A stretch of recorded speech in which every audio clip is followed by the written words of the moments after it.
Brooks, mag-okay na kami ah. Papasok pa Yan, nandito po kami sa Kuya Brooks ngayon at magbayanihan para po sa bakod. Norman. So, yung sinabi ni Paring Eric, accurate yung pagsukat mo. Opo, pero tama na po yung sa'yo ni Eric. Tapos namin tayo mapastol na mga kasi po kami. Okay. Ngayon sila magdudukay. Bantayan mo ha, baka magkamali na naman yan.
Sabi ko, insultuhan man po yata yan. Na. Hindi po.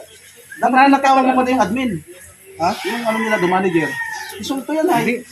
Dati the construction boy.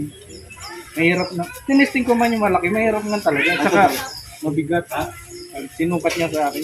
Yung laki mo, sakto lang yan kasi mabibigatan ka sa akin.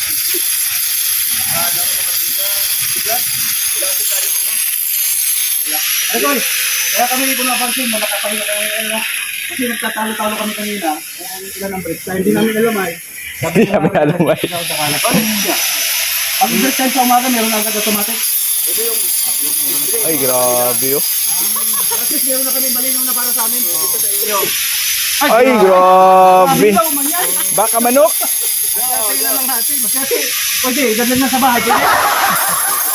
Talo na kami pa di kasi yung nag-ano nila, maliit daw yung O pati, tingnan mo. Pinagkumpara namin yung pala. Oo nga, no. eh, Ay, tama din naman. Yan ang mga sa paa mo. O yan, sakto. tingnan mo parehas nung hardware pa. Yan. Sakto talaga sa paa niya, no? Hindi, sabi, Ano, sabi Mike, sa si- akin nung Oo. hardware pa di, nagbili akong pala. Okay. Sabi niya, tayo po, tayo. Nagkuha ng pala, sinukat sa akin. Ito lang po ang sukat sa iyo. Kasi baka mapilayan daw ako pag yung malaking pala. Mabinat baga. Ang galing talaga to. Sakto sa paa niya. Sakto. Kung ano yung laki yan, yung haba. Mapipilayan daw ako pag Tama nga lang naman. Buti naman. Sinisulto niya po yata ako eh. Hindi. Concern lang ako. Hindi, tama lang yan. At least hindi kasi laki ng ilong ko.